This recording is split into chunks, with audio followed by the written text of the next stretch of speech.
ไปหน่อยมาจ้าดีกว่าบ่มาแต่ก็ต้องมาเพื่อที่จะนำสาระดีๆมาให้ศรัทธาญาติโยมได้ได้ได้หู้ได้คลายเหงาได้ฟังธรรมะนี่ฟังธรรมะวาไลตี้กับตูเจ้ายองฟังไปก็ไข่โหไปฟังไปก็ได้สาระไปหลายรูปแบบถึงวันนี้เราจะมานั่งฟังธรรมะน่ะนโมตัสสะอย่างเดียวนี่มาไข่รับอย่างเดียวน่ะ แต่เราฟังไปไข่โหไปโมนไปเป็นกูเป็นกีมกับคนเฒ่าคนแก่ตีเป็นอยู่บ้านอยู่จองกันเนาะจะได้เป็นกูเป็นกีมกันมียังก็คือกำลังใจกันมามาเอ่ยกันเนี่ยศรัทธาญาติโยมคนเฮาถึงไก่ตีเป็นเพราะว่าไม่ไก่ฝังมาแล้วเนี่ยไม่ไก่ฝังมาแล้วคือเฮาเนี่ยมันหุมกินหนุ่มตาลฟังศีลฟังธรรมฟังธรรมะไปเรื่องต่างๆนี่โป่งวางปล่อยไว้หือกระลูกกระหลานรุ่นต่อไปรุ่นเฮานี่ก็รุ่นคนเฒ่าคนแก่แล้วเฮาก็โป่งเฮาก็ปล่อยไปมันหมดหน้าที่เฮาจะต้องมาทำมาหากินอย่างแล้วตอนนี้เฮามีหน้าที่ที่จะแสวงเอาอย่างเดียวคือแสวงเอาตังบุญเพื่อจะเป็นผลนำต่างหรือเฮาไปสู่ภพภูมิดีหลังจากที่ได้ละสังขารไปแล้วเฮาจะมีผลตั้งดีที่จะเต้วไปโดยการสั่งสมบุญนี่สั่งสมบุญการทำบุญต่างๆไม่ว่าจะเป็นบุญเล็กบุญน้อยบุญอะไรอย่างก็ตามนี่ศรัทธาญาติโยมเขาเคยหลายครั้งหลายอย่างแล้วหลายหนมาแล้วว่าการทำบุญประจำเป็นจะต้องไปใจเงินอย่างเดียวใจอย่างอื่นก็ได้ในการทำบุญประจำเป็นว่าอีแม่มีตังเลยไข่ไปทำบุญมันบ่เกี่ยวกันนะศรัทธาญาติโยมการทำบุญนี่มันอยู่ที่ใจของเฮาการเฮามีใจที่จะทำบุญนี่ประจำเป็นเลยบ่มีเงินสักบาทเฮาก็ทำบุญได้เฮาทำด้วยใจบุญเกิดกับเฮานี่นะศรัทธาญาติโยมบุญเกิดกับเฮานี่3ระยะโดยกันเนอะมีระยะอันหยังพองก็คือว่าระยะแรกเพียงแต่เฮากึดแค่เฮานึกอยากจะทำบุญระยะแรกนะแค่เฮานึกจะทำบุญเนี่ยวันนี้มีใจใครทำบุญบุญเกิดจากใจเฮาแล้วศรัทธาญาติโยมอันนี้อันแรกละบุญเกิดจากใจเฮาแล้วอย่างสมมติว่าปออุ้ยแม่อุ้ยหรือปอแม่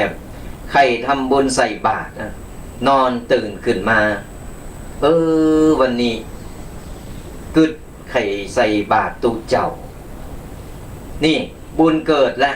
บุญเกิดจากใจในคณะที่กึดระยะแรกกับคณะที่กึดนี่บุญเกิดจากใจเฮาละวันนี้เฮาจะเอาอย่างไปใส่บาตรตูเจ้าดีกะไปซื้อไปกาไปซื้อของมาปุ๊บเฮามาลงมือทำเองเข้าวันนี้จะแกงพักละไปส่งตูแดงมงน้อยกำไปใส่บาตรกำเนี่ยแปงกำปูเขาโตเท่าเป็นวันเนี่ยพักละก็ลำนี่เหมือนกันนะนุ่มได้กินเมื่อนะบ้านไผ่มีหนักก็เอามาหน่อยเนอะเนี่ยศรัทธาญาติโยมเฮาไปเก็บผักละมาเก็บไปใจก็นึกถึงบุญไปแล้วเอามาแกงเอามาทำใส่หั่นใส่นี่ปรุงด้วยจิตด้วยใจปรุงด้วยฝีมือเฮาเนี่ยศรัทธาญาติโยมทั้งหลายเฮ้ยก็โตธัมโมสังโฆบุญมันเกิดในระยะที่2ในคณะติธรรมในคณะติธรรมเฮาทำกับข้าวกับปลาด้วยฝีมือของเฮาเองแล้วเฮาก็เอาไปใส่บาตรตุเจ้ามาละตุเจ้าเตียวมาบิณฑบาตทันแล้วมาละมาเฮาก็ตั้งจิตอธิษฐานเอากับข้าวเอาข้าวที่เฮานึ่งนั่นโดยกำมือฝีมือของเฮาเองแล้วเอาไปใส่บาตรถือตุเจ้า ตูเจ้าปั่นป้อนเนี่ยระยะที่สองในคณะตีธรรมบุญก็เกิดจากใจเฮานี่มันเป็นปุขึ้นมาเนี่ยสถาญาติโยมใจเฮาปุใจเฮาปองนั่นคือบุญเกิดจากใจของเฮาในระยะที่สองหลังจากเฮาได้ทำไปแล้วเฮาได้ใส่บุญใส่บาตรไปแล้วนี่บุญเกิดขึ้นกาโตเฮาในระยะแรกก็คือคณะตีเฮากึดจะทำบุญก็เกิดมาแล้วคณะทำบุญก็เกิดจากใจเฮาใจปุกใจป้องขึ้นมาปลายบอกก็หลังจากตูเจ้าพระเนนเพิ่นปั่นป้อนแล้วปั่นป้อนหือสัทธาญาติโยมเรียบร้อยปุ๊บ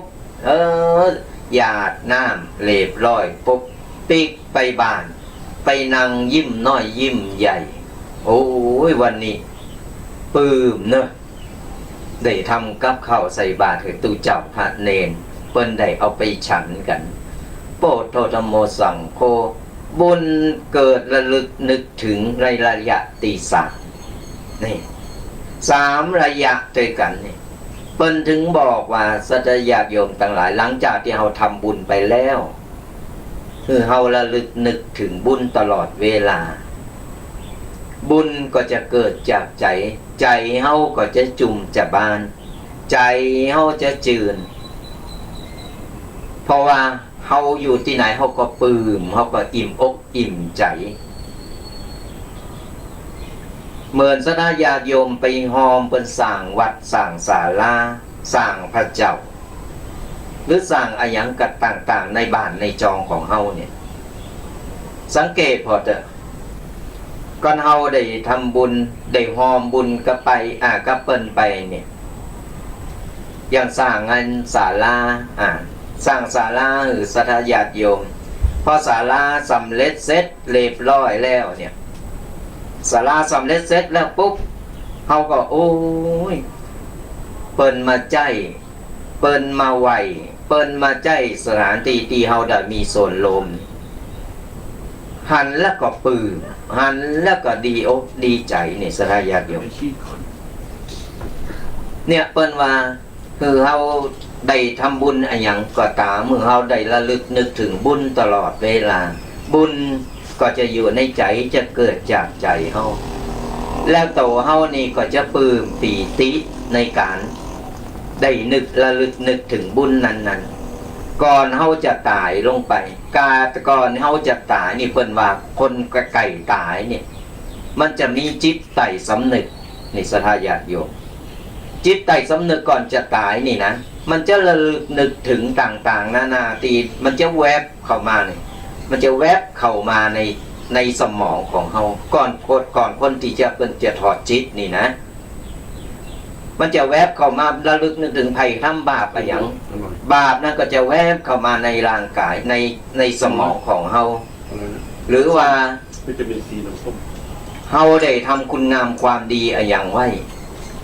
สิ่งนั้นก็จะแวบเข้ามาในสมองของเฮาเหมือนกันเนี่ยเพิ่นว่าก่อนจะตายบางคนสังเกตพอง่ายๆบางคนนี่ตายตาบาดลับก็มีบางคนตายแล้วยิ้มอมยิ้มหน้าจุ่มหน้าบานอันนี้เพิ่นไปแบบมีความสุขเพราะในใจเพิ่นในสมองเพิ่นได้ระลึกนึกถึงแต่บุญกุศลที่เพิ่นได้สั่งได้ทำเอาไว้บางคนพ่อแม่ปู่ย่าตายายบ่เคยเข้าวัดเข้าวาแต่ลูกหลานเข้าวัดเข้าวาใครพอไก่จะสิ้นใจหรือจะถอดจิตไปแล้วนี่ลูกหลานชอบเอาวิทยุธรรมะนี่ไปวางข้างหูแม่ฟัง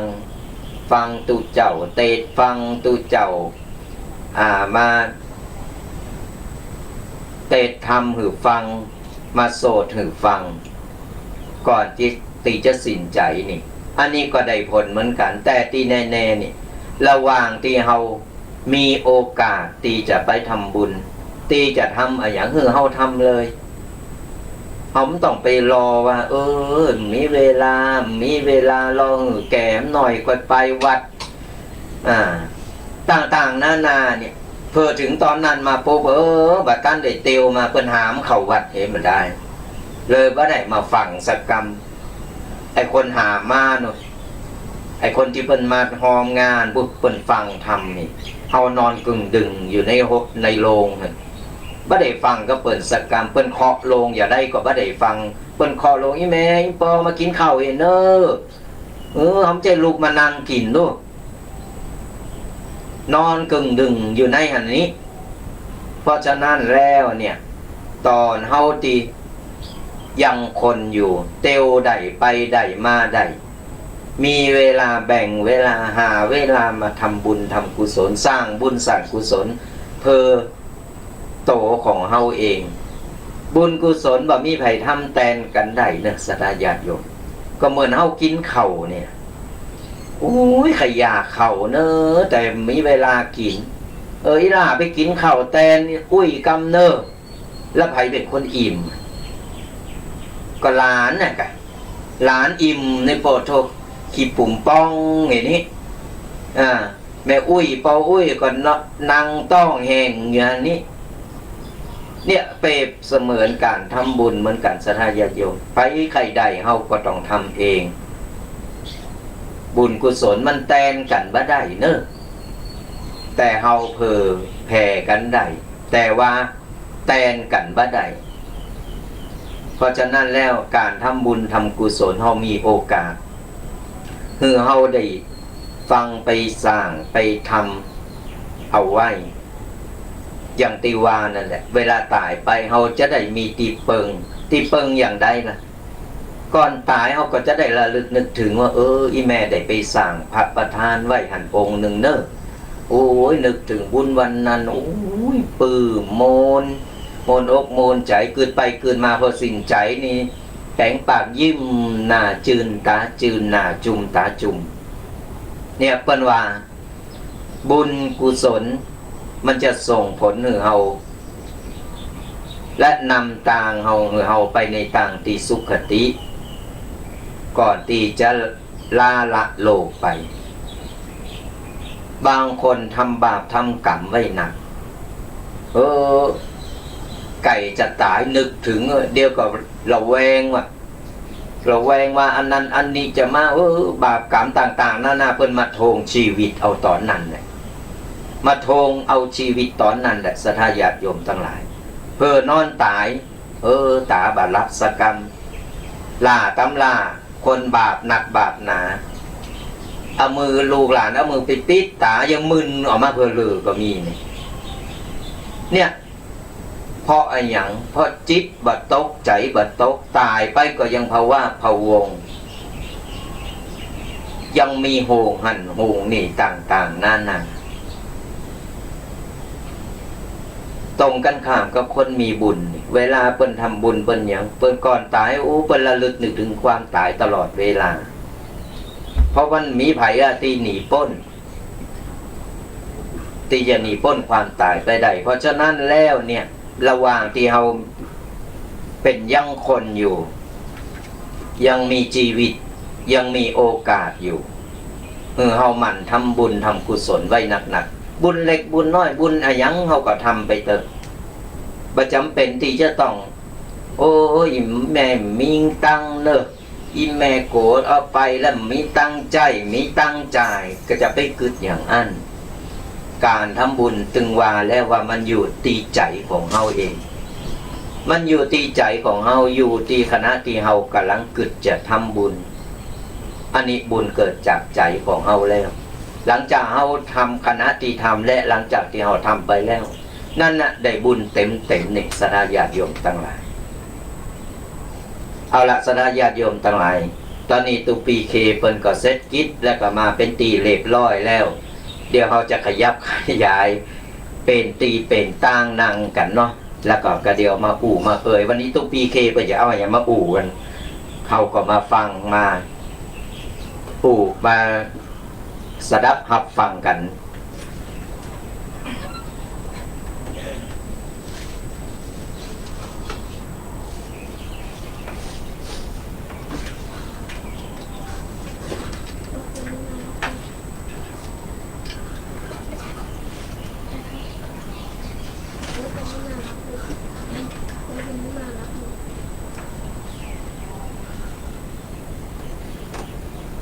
ยา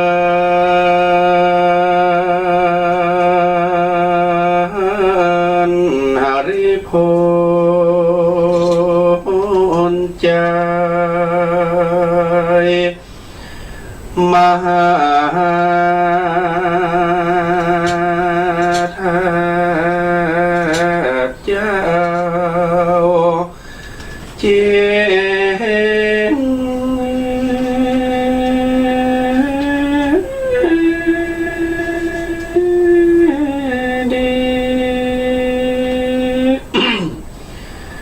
พระนางยามเต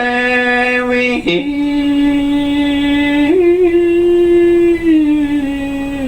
โลกไว้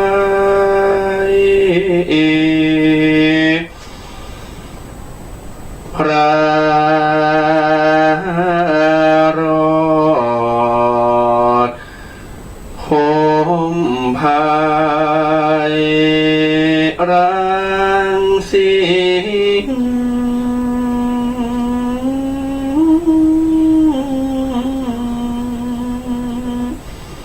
กวนกาละปุนเฮย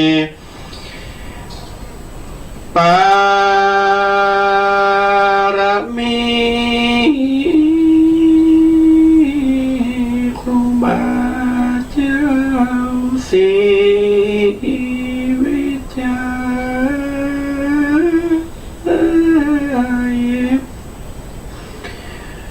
จงได้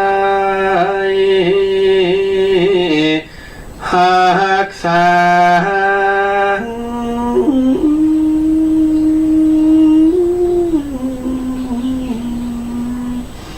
ศรัทธาตันตั้งละเฮ้ยมาอภิบาลกรายขออยู่ด้วยสวัสดี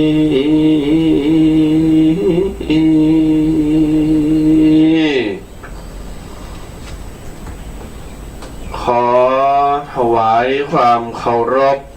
ปูชาปารมีธรรมองค์พระไตรรัตนผ่านแผ่วพระแก้วเจ้าตั้งสามประการ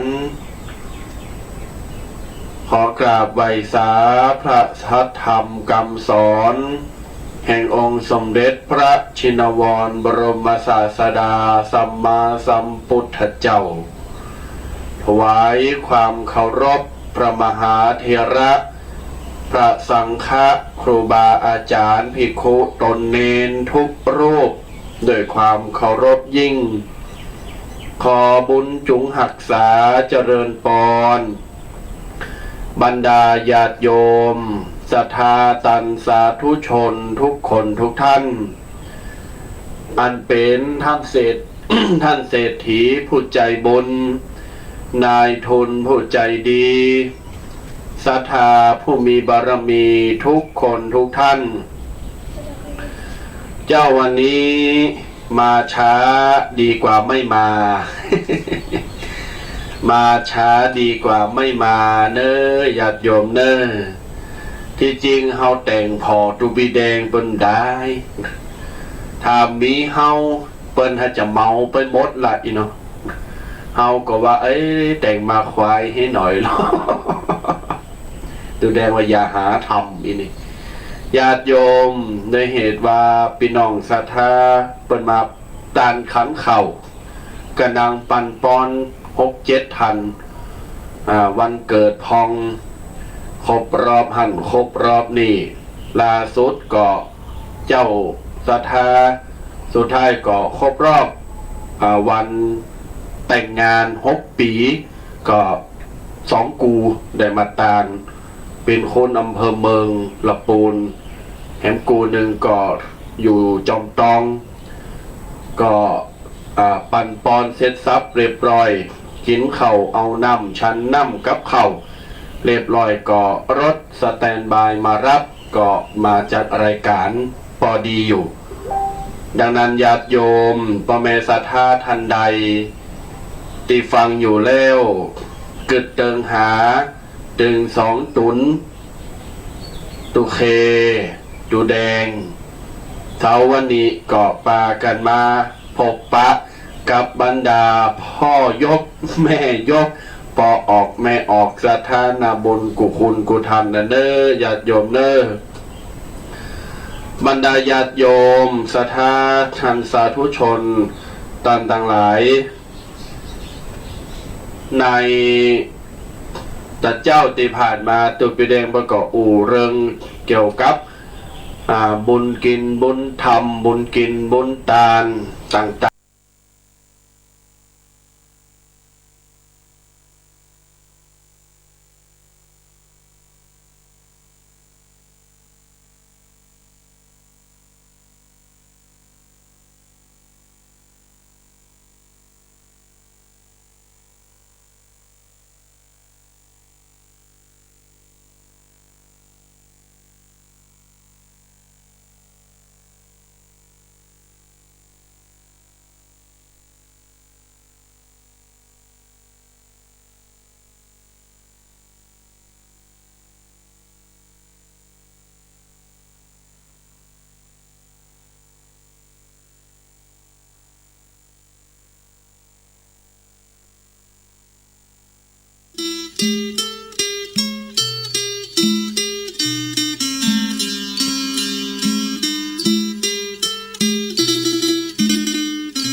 ใน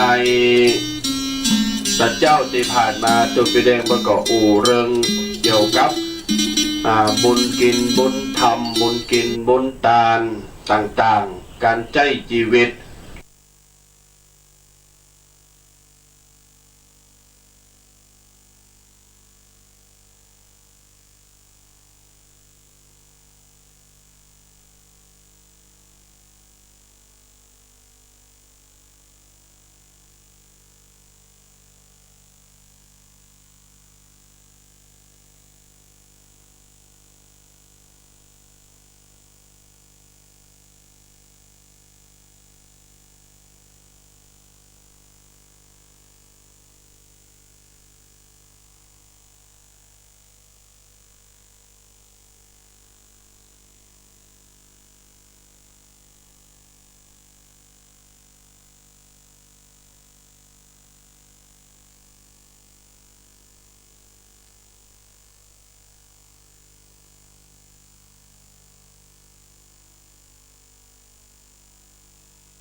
ในตัดเจ้าที่ผ่านมาตุปีแดงประกอบอู่เริงเกี่ยวกับบุญกินบุญ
แต่เจ้าที่ผ่านมาตัวปีแดงประกอบอู่เริง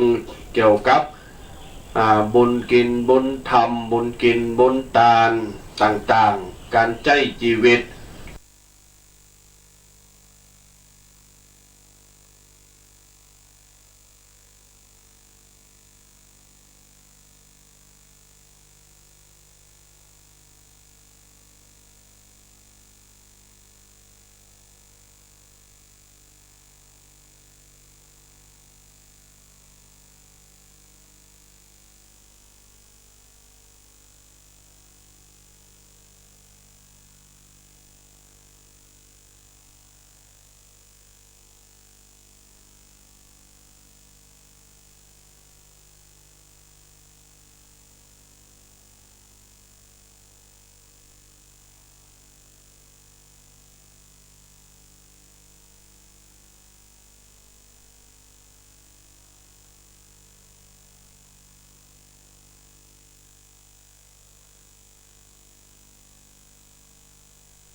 เป็นสอง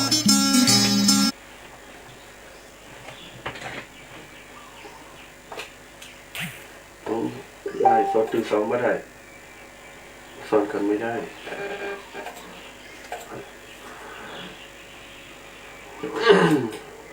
โอ้มันบางหนานะดูพอหนาไปหรอตัวหนังสือมันบางอะไรมาเนี่ยแบตกล่องนิดหน่อยพออะไรดู ไม่มาใจกองนะนี่มันจะเป็นนี่มันตัวหนังสือมันกลับ กดลงกับตัวตรงกดลงตัวหนังสือมันบางหนาไปนะนี่กับตัวหนังสือมันกลับ หรือว่าเขาเอาคอมแบบ ความเลย เดี๋ยวทำมันดับให้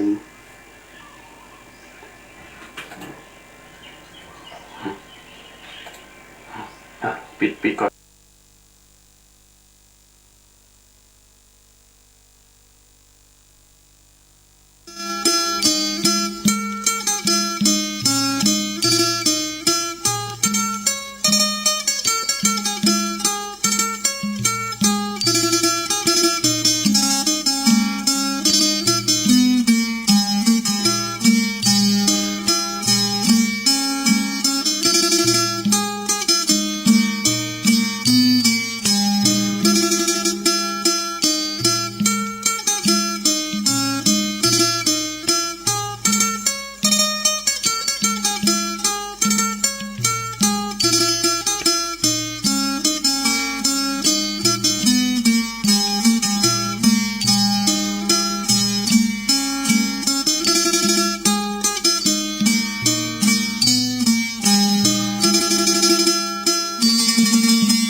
ทียมลำใหญ่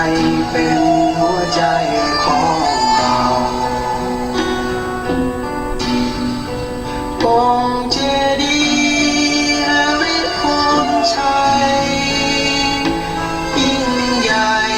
ด้วยแรงศรัทธาครูบาศรี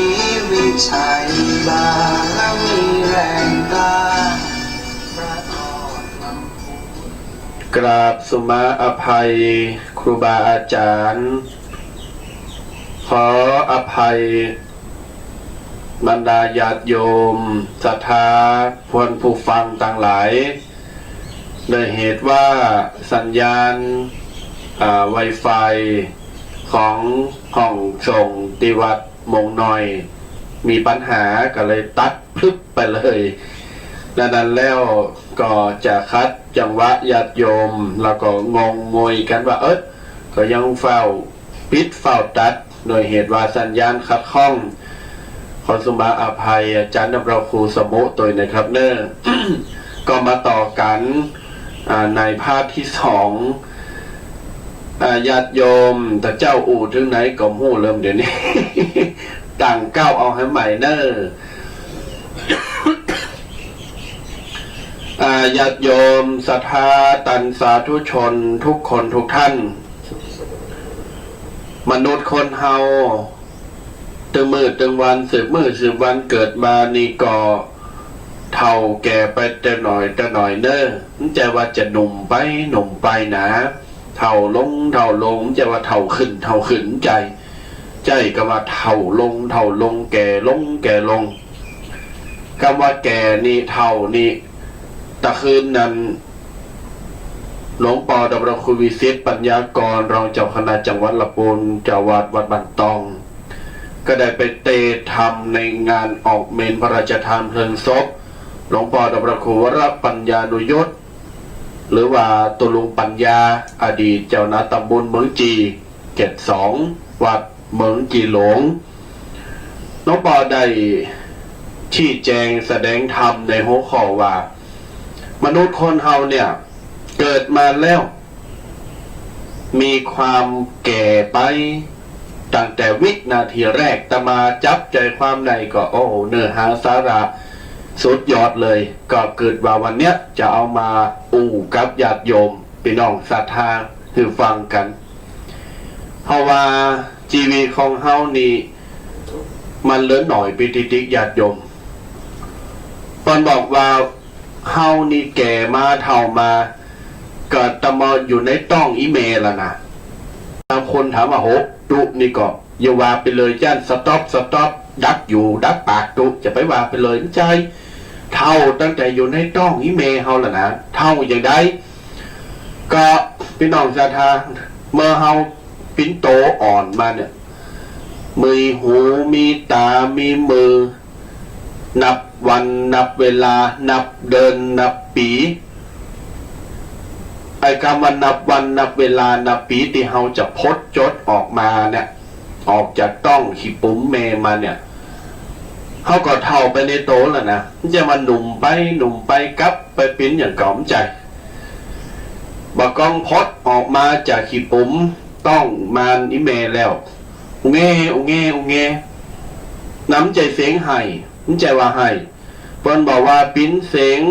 แรกแห่งชีวิตว่าเปล่งเสียงออกมาเนี่ยว่ากูเกิดมาละเนอะกูจะใจกรรมละเนอะกูจะใจเวรต่อไปเนอะ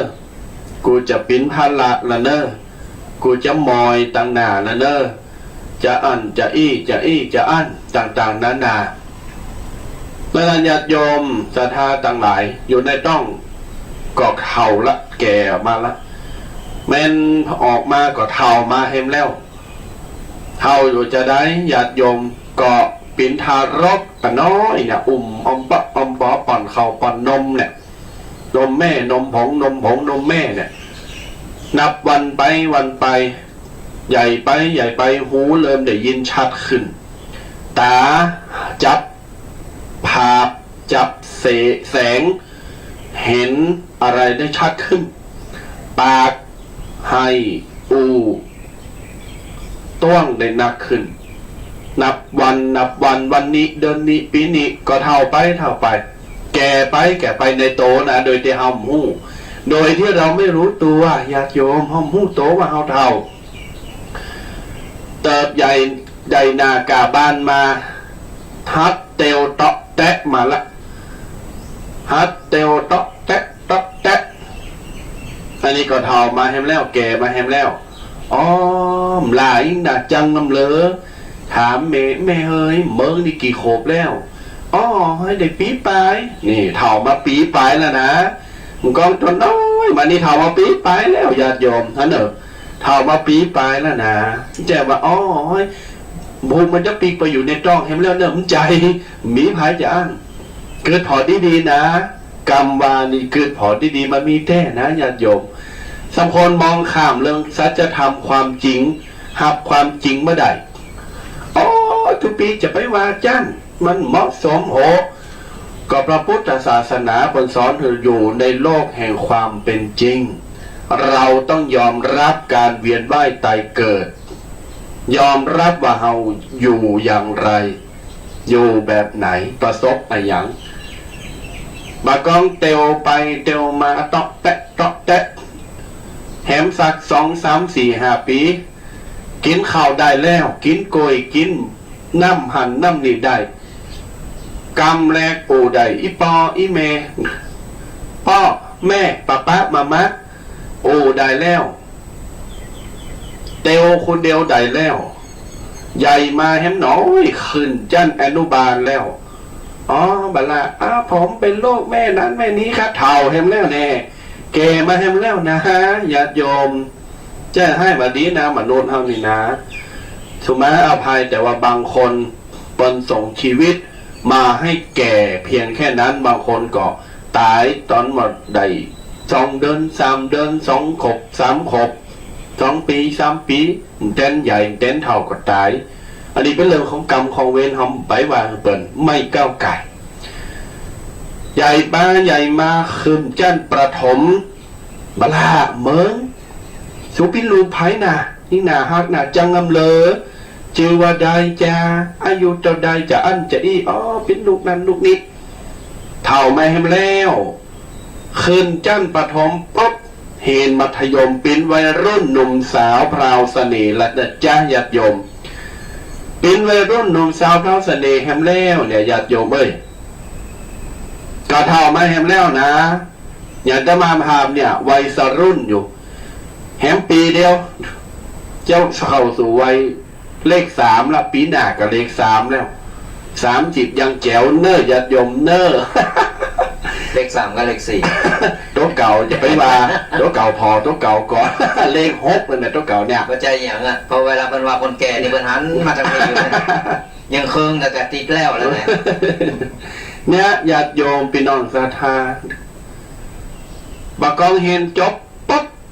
เอาละไปทำงานนี่ก็เท่ามาเห็นแล้วนะเป็นวัยรุ่นวัยทำงานได้หน้ากาบ้านมาแล้วเท่ามาเห็นแล้วใหญ่มาเห็นแล้วแต่โดยปกติเฮาเนี่ยจะใจกันว่าโอ้ใหญ่มาแล้วเติบโตแต่ในทางความเป็นจริงคือเท่าแก่มาถึงวันแต่เฮาจะใจกรรมคือมันอ่อนหวานอ่อนโยนนุ่มนวลนุ่มนิ่มตีเฮาใจการฟังแล้วไม่บพิษกับใจคนอื่นอ๋อเติบโตใหญ่มาเห็นแล้วนอเป็นวัยรุ่นมาเห็นแล้วแท้จริงแล้วเท่าเขาแก่มาให้แล้วพอได้เห็นหนังสือป๊อบทำงานป๊อบเก็บเงินเก็บทองแต่งงานเท่าไม่ให้แล้วนะวัยแก่นี่เท่าไม่ให้แล้วเลข3บางคนแต่งงานเลข2ก็มีเลข2เลข3เลข4อายุเลข5อายุเลข6ญาติโยมอายุเลข7อายุเลข8กองเลข9เท่าก็ตายบ่เท่าก็ถึงตายญาติโยมสุมาอภัยติโอความจริงดังนั้นมันเป็นสัจธรรมความจริงที่เฮาจะต้องยอมรับได้อย่างตมาภาพก็เท่ามาถึงวันใจวันนับปีนะเฮาทั้งหลายมนุษย์ทุกคนเนี่ยเกิดมาแล้วเท่ามา เท่ามาสมมติว่าวันเนี้ยตีสี่ตีสามตีสี่ตีห้ามึนตามาแจ้ง6 โมงไก่ตื่นมาปุ๊บเท่าไม่แฮมวันแล้วนี่เท่าแฮมวันนะบืดคืนบืดคำรับไปบุกตีสี่ตีสามลุกมาเท่ามาแฮมวันแล้วเนี่ยถ้าเขาครบวันเกิดได้เท่ามาแฮมปีหนึ่งเท่ามาแฮมปีหนึ่งญาติโยมครูบาอาจารย์เปิ้นบอกว่าวันตีเฮากินเล่งจะหลองปาปอปาแม่ปีน้องเปิ้นฟุ้งไปแอววันเกิดเปิ้นหวังใจวันเกิดว่ะพี่น้องศรัทธาว่าวันหยังตัวแดงว่าวันหยังทำห้องวันเกิดบ้าใจวันเกิดบ้าใจวันตายตัวแดงก่อหู้นี่ศรัทธาญาติโยมก่อหู้เมื่อแล้วหลวงพ่อว่าครูวิสิตศิษย์ปัญญากรรองจังหวัดละปูนวัดบันตองเป็นเตศที่เมืองจีนหลงเปิ้นบอกว่าวันไหนปีไหนเดือนไหนที่เฮาจัดกินวันเกิดเปิ้นบอกว่าให้เปลี่ยนว่าเฮาสังสรรค์ฉลองความแก่ของชีวิตฉลองยินดีความไม่ตายของชีวิตว่ะญาติโยมบางคนว่าโอ้ยินดีด้วยวันเกิดนะจะอั้นจะอั้นแท้จริงแล้วเท่าแล้วญาติโยมมาอวยพรถือเป็นเท่าแท้จริงแล้วมันเท่านะพี่น้องศรัทธาญาติโยมดังนั้นแล้วเมื่อเราไปวันเกิดไผ่ก็ตามเนี่ยเขาก็แปลงคิดแปลงใจว่าอ๋อปีนี้มันเท่าไหมปีละนอจะไปให้ไปหอมไปกินเล่งกับมันก็ไปอวยพรมันอยู่ดีมีชุกอันนี้ก็ว่าไปพี่น้องศรัทธาเพลงอาขยานล้านนาจรันมโนเพชรลุนตุแดงเป๊ะเลย กูกับแม่สุนทรีเวชชานนท์จะมาฟังเพลงนี้ชอบขนาดเลยเพลงแบบเก่ากับเมืองเปิ้นบอกว่า10 ปีอาบน้ำบะหนาว20 ปีแอวสามกาย30 ปีบานายสงสาร40 ปีเหตุการณ์เมืองฟ้าผ่าอายุ50 ปีบ่าวน้อยสาวน้อยด่าประเจ็บใจ60 ปีถลกละไอเหมือนฟาน70 ปีหกติ้มโต80 ปีฟังพอดอกไข่โหเหมือนไห้เปิ้นไข่โหแต่นะฟังพออย่าเปิ้นไข่90 ปีไข่ก็เท่าก็ตายว่าเท่าก็ตาย90 ปีเพราะฉะนั้นแล้วญาติโยมมาดื่มป้นความตายนี่คือสัจธรรมความจริงวันนี้ตะมามหากัตถุแดงก็เลยจะนำเอากรรมกรรมจาของครูบาอาจารย์แต่เจ้าโยกกรรมกรรมเตศกรรมสอนของหลวงปู่ดำรงครูวิสิตปัญญากรรองเจ้าหน้าจังหวัดละปูนวัดบันตองมาละต่อไปก็จะขอยกเอาหลักธรรมชีวิต3 ชั้นไม่ใช่ว่าจันบนจันกลางจันหลุมใจนะอย่าหาคิดญาติโยมชีวิต3 ชั้นตมาภาพนำบทความนี้มาจากเพจ Facebook ของพระเดชพระคุณหลวงพ่อเจ้าคุณอาจารย์พระราชธรรมวาทีพระประยุรวงศาวาสกรุงเทพหลวงพ่อใดเขียนเลยลงเป็นข้อคิดหรือศิษยานุศิษย์ลูกศิษย์ลูกหาในอ่านเป็นกติสอนใจดังนี้ชีวิต3 ชั้นญาติโยม3 ขั้น3 ชั้นนี่นะมีชั้นอย่างพองชั้นแรกเกิดดูแดงชั้นแรกเกิดปรจันแรกเกิดอย่างติบาไปเจ้าเกิดมาก็เตากันหมดห้องว่าทารกเหมือนกันหมดเนาะเรียกว่าทารกเหมือนกันหมดปิ้นละอ่อนน้อยเหมือนกันหมดเกิดมาก็หมอก็เอาสายปนห้องอย่างก็บีบขีเตอร์น้ำลายน้ำอันนี้ที่อยู่ในปากในหูดังเขาออกบีบฟอดออกตบหน้าตบกุ่นตบแอวสันหรือเฮาห้องหรือเฮาหายใจกระสันผับลำหายใจนี่ เส้นกองดองบนดับพีไปนานญาติโยมนี่คือชั้นแรกบะหมี่เสิร์ฟบะหมี่ผ้าบะหมี่อาพรณ์สักอย่างแม่แต่จือเขาก็มีนะตัวแดงเกิดมาป๊อกมีจือตัวนะมีจือตัวนะ บะหมี่อย่างที่โตมาเลยสักอย่าง มีติดตัวเนี้ยสักอย่างมีอย่างเดียว เมื่อกับเลิศเนอนำมุกนำน้องยังต่างๆจะอยู่ในที่ปุ๋มในร่างกายของอีเม แล้วสังเกตดูอย่างหนึ่งทุกทีเวลาเกิดมาบะหมี่อย่างสักอย่างในโตของละอ่อน ครับ เกิดมาตัวนี้น้อยนี่นะเกิดมาปุ๊บเพิ่นอยากจะเหือนละอ่อนนี่มันมีความหู้ซึก ตบหันตบนี่ตีหันตีนี่ เอาอันนั้นอันนี้ออกตีซกกระปงในร่างกาย ครับ แต่หารู้ไหมว่าละอ่อนที่เกิดมาแต่ละคนเนี่ยมันจะกำมือมาตัวกำมือมาตัวนั่นก็คือว่าเกิดมาคือกำเอาเศษกำนั่นแหละมาเกิดที่เอามาใจในโลกมนุษย์ของเฮานี่จะเอามาใจกำใจเวียนจากดีต่อไปใจเอาไปใจในบนต่างตีต่างๆที่ผ่านมาแล้วในภูมินรกหรืออะไรอย่างต่างๆเนี่ยและเศษกรรมที่โดนบันดาลหรือมาเกิดเป็นมนุษย์เกิดมาเป็นมนุษย์เนี่ยคือเฮาเกิดมาเพื่อที่จะใจกรรมที่มันเป็นเศษของกรรมนั่นครับก้อนกรรมไผ่ที่ว่าเศษกรรมไผ่เดียวมันนักหนาก็เกิดเป็นมนุษย์หรือว่าเกิดเป็นสัตว์เดรัจฉานเกิดมาผสมประกอบต่างๆนานาทุกกลภาพต่างๆนานานั่นคือเศษกรรมของเพิ่นยังเพิ่นใจใหญ่ในโลกมนุษย์ในบนโลกนั้นโลกหนึ่งตีว่ายังบ่หมดบ่สิ้นกรรมนักกรรมหนาเพิ่นยังมีอยู่เพิ่นต้องเอากรรมมาใจในโลกมนุษย์ของเฮากรรมแต่ยังดีคุณงามความดีเพิ่นยังมียังได้เกิดมาเป็นมนุษย์อยู่เนาะเป็นคนแต่ผสมประกอบเป็นทุกกลภาพหรือว่าเป็นสัตว์เดรัจฉานต่างๆก็ถือว่ามีบุญอยู่ก็ยังมีความดีมีบุญได้เกิดเป็นคนหรือว่ามีบุญได้เกิดเป็นสัตว์อย่างต่างๆใจก็ยังได้เกิดมาเป็นบนโลกใบนี้อยู่ครับเปิดดีว่า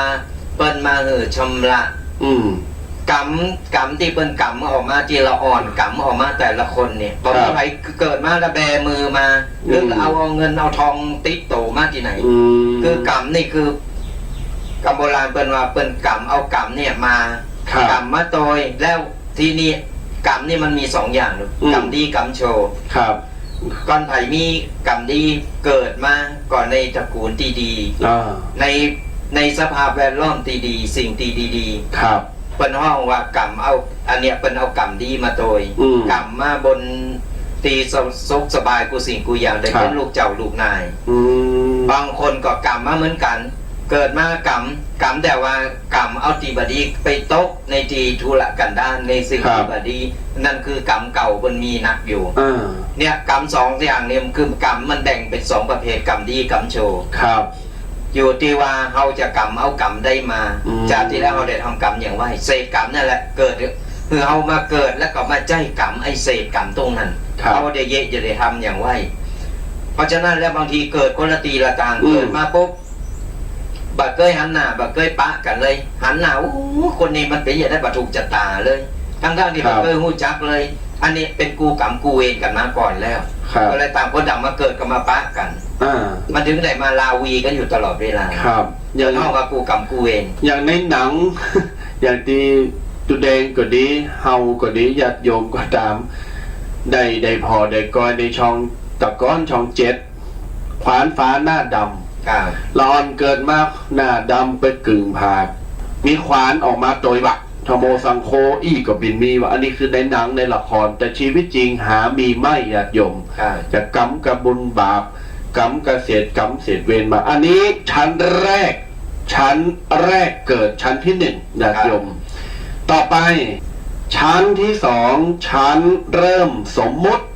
นี่ขึ้นสเต็ปมาแฮมแล้วคำว่าชั้นเริ่มสมมุติหมายความว่าเมื่อเฮาเกิดมาปุ๊บปอแม่สมมุติจือคือเฮาแล้วตั้งจือปุ้นบางคนไปเอาจือในวัดหือดูเจ้าในวัดโอ้มันค้างดีว่ะเดี๋ยวอย่าค้างเขาหอกกับไก่เนาะเอาจือเอาจือว่ะเอาลูกหลานเนี่ยไปในวัดตุปีขอไหวสาเมตตาตั้งจือข่าคือลูกเจ้ากำล้อ มันเกิดวันเจนแบบมันเกิดวันอังคารแบบเกิดวันพุธวันพฤหัสวันศุกร์วันเสาร์วันติดแบบการละกินนิ่มอย่างเหมาเนื้อเอาโจกเอาลาบเอาเงินเอาทอง เอาไปนาดนี่มันจะเติบใหญ่มากคือมันมีจือดีๆงามๆเน้อตั้งจือตั้งใส่นามสกุลใหญ่มาแฮมหน่อยขั้นที่สองเอายศถาบรรดาศักดิ์เอาตำแหน่งหน้าที่การงานนายนั้นนางสาวนี้ชั้นนั้นยศนี้จะอั้นจะอี้แม่ก็ทางวัดตุเจ้าพระเนนก็เหมือนกันอยู่ในชั้นสมมติหมดนะปัจจุบันนะเฮาตั้งหลายก็อยู่ในชั้นสมมติจะได้สมมติเหือเป็นพระครูนั้นสมมติเหือเป็นพระนี้พระโน้นสมมติเหือเป็นเจ้าคนนั้นเจ้าคนนี้ทุกสิ่งทุกอย่างในโลกมันมีเพียงแค่มนุษย์เราหยิบเอาสิ่งนั้นมาให้ตัวของเรา สมมติว่าเรามีสมมติว่าเราเป็นนี่เป็นเรื่องสมมติตั้งแต่ตั้งชื่อแล้วใหญ่มาปิ้นตำแหน่งนั้นตำแหน่งนี้สมมติหมดญาติโยมชาทาต่างหลายเกิดโดยผอเนอร์ว่าชีวิตของเฮาเนี่ยปิ้นจะอี้ก่อแต่เป็นสมมติของเฮานะสมมติว่ากูอีตัวนั้นกูบาตัวนี้เนอะสมมติว่าหือซูเนี่ยไปแต่งงานกับคนนั้นเนอะบางทีสมมติไปสมมติมาหลงลอยกันเป็นกูไปแต่งงานใหม่สมมติหมดนะในโลกแห่งความสมมติญาติโยมอย่าเฮาอู้กับเหมือนกันตัวแดงเนี่ยสมมติว่าเนี่ยมันก็มีขึ้นมาแล้วแน่อันสมมติว่ามึงจะไปเอาโผนะสมมติก็สมมติขึ้นมาแล้วแน่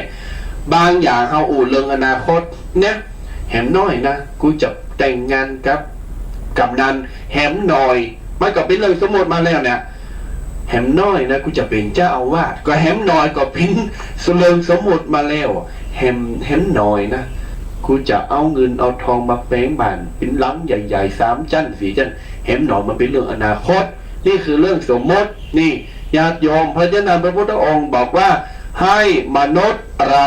อยู่กับความจริงอยู่กับปัจจุบันให้ดีที่สุดแม่นว่าบัดเดี๋ยวเนี้ยเฮาเป็นตำแหน่งอะไรอย่างก็ตามหน้าที่ใดก็ตามแล้วเฮาทำหน้าที่ทำตำแหน่งนั้นให้สมบูรณ์ที่สุดทำเรื่องสมมตินั้นที่บนสมมติของเฮาคือดีที่สุดเลยบะมีภัยที่เกิดมาเว้ป๊อบในประพันธ์อย่าประใจมามีหมอห้องอันแม่ก็มีจืดแต่ยังมีจืดแต่เนื้อมอนเนอร์เอาไปใส่เอาจืดแม่วันเดินปีเกิดเวลาใส่โกพิษโกพังกันอีก็มีนี่คือสมบทแล้วญาติโยมศรัทธาต่างหลายเขาจะต้องในความเป็นจริงและอยู่ในความเป็นจริงต่อไปประการที่3พี่น้องขั้นที่3เรียกว่าขั้นตระหนักประจักษ์ความจริงนี่ขั้นตระหนักประจักษ์ความจริงมันเป็นจะได้ก็มันเป็นว่าเมื่อเฮาสมมติจือยศถาบรรดาศักดิ์ตำแหน่งหน้าที่การงานมาปั๊บเรียบร้อยขั้นตระหนักประจักษ์ความจริงเฮาจะต้องหู้ละว่าลาภยศสรรเสริญความจริงแล้วอยู่ไม่ได้นานใช่ครับชีวิตของเฮาต้องตระหนักว่าฉันจะอยู่ไม่ได้นานแต่บางคนลืมกึดไปรถบ้านอะไรอย่างต่างๆถ้าเฮาตายไปถามก่อนไผยกบ้านใส่ล่องไปโดยพอไผขับรถบึ้นใส่กลางล่องเผาไปโดยมามีสักคนมีก็เฉพาะเป็นบ้านกระดาษบ้านสมมุติเหมือนกันบ้านสมมุติรถสมมุติต่างๆนานาที่พอเผาก็เผาไว้โดยกันใจแล้วบ้านคนไทยเขาคนทางเหนือเขาก็จะเป็นบ้านไม้เนาะบ้านไม้บางทีก็มีแต่คนจีนนี่เพิ่นจะเผาสื่อผ้าเผาอย่างที่ว่าเป็นของสมมุติก็คือเป็นกระดาษเป็นกระดาษที่เปิ้นนี่เป็นความเจอความสบายใจของเปิ้นแต่จริงๆแล้วก็อย่างที่ว่าเนี่ยเกิดมาก็มีอย่างตายไปก็มีอย่างติดต่อไปถูกต้องครับมันจะมีอย่างเดียวกับอย่างที่ว่านะตึงกรรมตึงบาปตึงกรรมตึงแบนเนี่ยที่มันจะติดต่อเข้าไปนี่ก็บาปบุญคุณโทษบาปบุญคุณโทษต่ออันที่จะติดต่อเข้าไป ของลาบยศสรรเสริญเนี่ยมีใดมีใดมันก็ใส่เสใดมาใดมันก็ไปใดเพราะฉะนั้นเวลาเรามียศมีตำแหน่งมีอำนาจอย่างก็ตามเนี่ยคือเราตระหนักอยู่เสมอว่าอันนี้มันเป็นของสมมุติมันเหมือนละครน่ะศรัทธาญาติโยมทั้งหลายเหมือนอีเก้เหมือนนั้นโหโขนต่างๆเนี่ยก็นำมาโสมือเป็นเอาไอ้โหหนุมานมาโสมือปุ๊บก็เป็นหนุมานเป็นลิงโหเต้นแรงเต้นกามันลำนี่สมมติว่าเป็นนางสีดาก็เป็นสีเอาโหสีดาเอาโหอย่างมาใส่เงือก็เป็นอันนั้นแต่ว่าเขาจะไปหลงละเลงว่าสักวันหนึ่งเขาก็ต้องถอดออกแมนแล้วเขาต้องถอดออกก็เขาไปหลงไปยืดติดอยู่กับไอ้โหโขนต่างๆนานาเนี่ยมันก็คือทำเหมือนเอาได้อย่างที่เขาหันเป็นตัวอย่างหลายๆตีเนี่ยตึงวันนี่ก็มีอยู่ไอ้ประเภทที่ใส่โหโขนแล้วก็ชอบหลงละเลงคือโต๊ะเก่านะเป็นโต๊ะนั่นแต่คือกูสิ่งกูอย่างมันเป็นสมมุติระหว่างเขาทรงโหโขนเขาก็ทำตามหน้าที่ของเขาแต่เวลาถึงเวลาพวกเขาก็ถอดออกเฮ็ดพองเขาปล่อยว่างเฮ็ดพองจะไปหลงอย่าไปยึดติดว่าโอ้ต้องใส่หัวโขนไว้ตลอดเวลาทุก24 ชั่วโมงนี่มันอันนั้นมันก็เกินไปอย่างในทีวีเนี่ยตัวแดงเนาะอย่างในละครเนี่ยเวลาเป็นแสดงละครเนี่ยเข้าฉากมาป๊บสมมุติว่าอย่างนั้นเหรออ้าวเล่นละครเป็นบท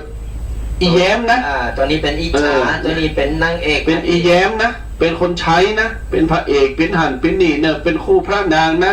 พออยู่ในบทละครในจอทีวีแสดงดีจนอินจนให้จนตบจนตีจนหันจนนี่พอออกนอกทีวีออกรอบกล่องปนอนหลังกล้องมาป๊บปินอีคำล่ะปินอีแดงปินอีเขียวปินอีอย่างอีกมันก็ธรรมดามันเหมือนเขาแสดงละครบทบาทในฮงอีเกก็เหมือนกันใจค่ะปินเจ้าเมืองว่ะปินโจรว่ะจะมาลักตัดคอมีของเจ้าเมืองอีกก็มีเพอแม่งไปจังหลังกูไปเข้าห้องน้ำกูขยี้มันก็มีมดนะญาติโยมแต่บางคนนี่เหลิงบางคนนี่ก็กูปิ้นแสดงปิ้นอันปิ้นอีแต่ว่าดาราบางคนมันก็มีเนอะออกจากบทบ่ได้นะอินออกจากบทบ่ได้ปิ้นนางไล่ด่าเปิ้นไปโทรบางคนปิ้นผู้ชมศรัทธาญาติโยมมาพอทีวีก่อนเวลาไปป้าเปิ้นไปแอวห่างแอวกายก็อีตัวนั้นมันโซอีตัวนั้นมันดีว่าปิ้นละครญาติโยมอย่างกรรมวิญญาอินเกินนะกะเนาะเพราะฉะนั้นแล้วลาบยศสรรเสริญมันมีใดมันเสริมใดกูสิ่งกูอย่างศรัทธาญาติโยมเขาจะไปยึดติดมันหนักล่ำบางครั้งบางสิ่งบางอย่างอันอย่างที่มันสามารถที่ว่าผ่อนผันหรือปล่อยวางได้เขาก็ปล่อยวางของบางคนนี่บางคนมียศที่ใหญ่มีอำนาจที่ใหญ่ทีนี้โอ้โหกูใหญ่แล้วลงบันไดละพอลงบันไดปุ๊บเอาละสร้างถึงศัตรูสร้างถึงมิตรเข้ามามิตรนี่จะหามีหน่อยแต่ว่าศัตรูนี่จะมีหนักเลยเพราะฉะนั้นแล้วเนี่ยคนเฮาถึงบอกว่ากูสิ่งกูอย่างเนี่ยคือเป็นมนุษย์โลมโลกตัวกันเนี่ยอย่างที่มันผ่อนผันเลือกเบาที่ว่าสามารถที่ผ่อนโยนกันไปก็เหืออภัยแล้วผ่อนโยนกันไปว่าใจว่าใจอารมณ์ใจความคิดตัวเก่าเป็นใหญ่เป็นโตอยู่อย่างเดียวคือคนเฮากูคนเกิดเป็นมนุษย์ถือว่าเป็นคนที่ประเสริฐที่สุดพอประเสริฐเรียบร้อยเฮาต้องหือเกศซึ่งกันและกันบางครั้งเนี่ยเฮามีอำนาจในจุดนี้บางคนอื่นเปิ้นก็มีอำนาจในจุดของเปิ้นก็มีความคิดในของเปิ้นเฮาก็ต้องฟังคนอื่นเปิ้นพองฟังคนอื่นเปิ้นพองและหือเกศเปิ้นพองเนี่ยเฮามันก็จะอยู่กันโมนอยู่กันอย่างมีความสุขบัจจัยมาแบ่งจันวันนะโอ้ชั้นนี้ชั้นนั้นชั้นนี้แล้วก็มาเอาแบ่งจันวันนะสุดท้ายมาก็ต้องมาทะเลาะเบาแวงมามีปัญหากันครับเนี่ยเพราะฉะนั้นแล้วเขาจะต้องมาเกิดว่าเมื่อเขาเกิดมาเนี่ยมันมียังติดโตมาอย่างเขาเกิดมาแล้วเขามาหิแหเอายามเป็นคนเพื่อหรอยามมีลมหายใจเนาะเขามาหิมาหายามเมื่อเฮามีกำลังมีสติปัญญาไผมีกำหู้มีความคิดความอ่านสามารถจัดสร้างเนื้อสร้างโตได้เพราะฉะนั้นแล้วทุกสิ่งทุกอย่างมันเป็นเรื่องของที่เฮาจะต้องยอมรับได้ บางคนยอมรับบ่ได้อ๋อหมอบอกว่าหมอดูเนาะหมอดูคนบอกว่าอ๋อปีหน้าคุณจะตายแล้วนะอีบะโอ้ท่อปิ้นกับวนกับวายจะอั้นจะอี้จะอั้นน่ะอยู่บ่ได้นอนบันลับกินข้าวบันลำกินน้ำบันลงปิ้นแบบปิ้นโอ้อันการอันงานปิดฟืนปิดไฟฮ้อนอยู่ไหนก็มอนปีหน้าจะตายแล้วอย่าแล้วก็ไปเอาใจไปติดกับเจอกรรมหมอดูญาติโยมศรัทธาต่างหลายเกิดพอเถิดเพราะฉะนั้นแล้วมันจะแต้บัดแต้ฮาวิยมโฮเพราะฉะนั้นพระองค์เป็นบอกว่าเราจงทำวันนี้ให้มันดีที่สุดญาติโยมทำวันนี้ให้มันดีที่สุดบ่ว่าไผจะวางหยังบ่ว่าไผจะเป็นเฉพาะ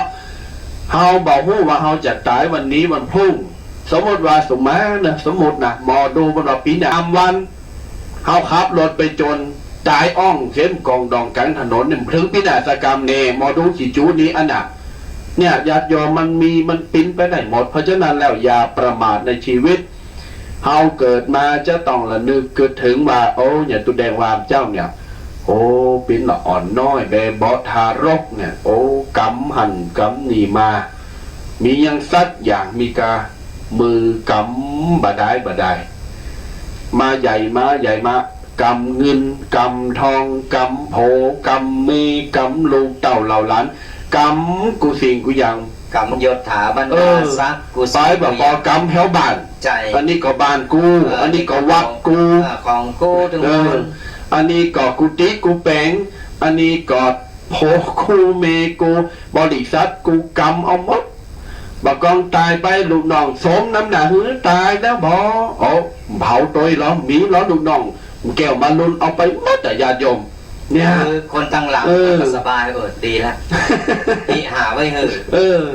เนี่ยคนคือของกูสุดท้ายพอตายไปปุ๊บบ่มีอย่าไปของกูซักอย่างแม่นแล้วมีอย่างเป็นของกูแม้แต่เปิ้นน้ำหดใส่มือหดน้ำล้างมือล้างเนี่ยเปิ้นหือล้างกูสิ่งกูอย่างออกไปหือกำเอากระบาบกระบุญไปตะวันอันคือเปิ้นไม่ได้อย่างที่ว่าน่ะอย่างที่ว่าเอาไว้อย่าเอาสตังเหรียญบาทการแบ่งการเอาไปใส่ไปยัดไว้ในถุงเสิร์ฟไว้ในปากในคอคุณสุดท้ายก็อมขนาดอมแต่ยังเอาไปบ่ได้ไม่ขนาดเผาเลยนะเผาแล้วเผาโดยก่อนยังลอยไปโดยบ่ได้ก็ยังเอาไปบ่ได้ห้ามหันเรากระดูกกาสตังที่อยู่ในปากเสื้อผ้ากันลอยไปด้วยควันนี่มีหรอบ่มีนะมีกระควันขึ้นไปกระดูกกระเดี่ยวอยู่ที่เก่าลูกหลานเก็บไปควางเหเก็บไปบางคนก็ไปจี้บางไฟขึ้นไปบางคนก็ไปลอยอังคารปุ่นยี่เฮือไปลอยวันอังคารเพราะว่าวันจันทร์มันเมื่อวางว่าเป็นวานะเล่นตัวนู้นไปเนี่ยสลายญาติโยมทั้งหลายอันนั้นเป็นความเจอแต่ตามลักความจริงแล้วเนี่ยก็คือเก็บกระดูกไปควางเหดันครับคือเป็นความเจอว่าเพิ่นสบายใจนั่นแหละแต่ตามลักของพระพุทธเจ้าเพิ่นด้วยว่าคืออันนั้นเป็นกุศโลบายคนสบายใจสบายอกสบายใจวันนี้เดี๋ยวไปลอยอังคารแล้วเดี๋ยวยันตามกระดูกคือพ่อแม่แล้วนั่นเป็นความเจอดีแต่ในลักความจริงแล้วก็คือเอาส่งกระดูกไปเหตุสุดท้ายแล้วมันก็บ่ได้อย่างสถานญาติโยมอย่างที่ว่านั่นแหละตายไปก็นั่นแหละตอนเข้ามาเขากำไปปีกไปเขาก็กำปีกไปฮะปีกไปอย่างปุ่นเอาไปใจบนสถานที่ต่างๆที่เขาสมควรจะไปอย่างที่ว่าตอนแรกแล้วว่าคนเขาก่อนจะตายเนี่ยมันจะมีสมองอยู่ส่วนหนึ่งแวบเข้ามาก่อนที่จะไอสระหรือว่าก่อนที่จะถอดจิตเนี่ยสถานญาติโยมมันจะนึกถึงบาปกับบุญก่อนเป็นบาปตายไปก็ตามบารับเป็นโหงเป็นใยโหงหันโหงนี่คือยังโหงอยู่ยังโหงลาบยศสรรเสริญหักโหงต่างๆสิ่งต่างๆของกูทั้งหมดทั้งมวลนั่นและก็กรรมต่างๆเนี่ยมันจะแวบเข้ามาในตอนนั้นเข้ามาพบนอนตายตามบารับนอนตายตามบารับก็เพราะความโหงยังตัดบ่ได้แต่คนที่ฟังธรรมะคนที่เขาวัดเขาวา ปิ้นจะตัดหู้นี่เปิ้นจะหู้หรือของโตว่าเปิ้นหู้โตอยู่เสมอว่าสักวันหนึ่งต้องตายตอนนี้ไผที่จะรอดพ้นไปได้แม้แต่ตู้เจ้าพระเนรเหมือนกัน แต่ตู้เจ้าพระเนรนี่เปิ้นมรณภาพเปิ้นบ่ตายครับแต่เปิ้นบ่ตายเปิ้นมรณภาพดู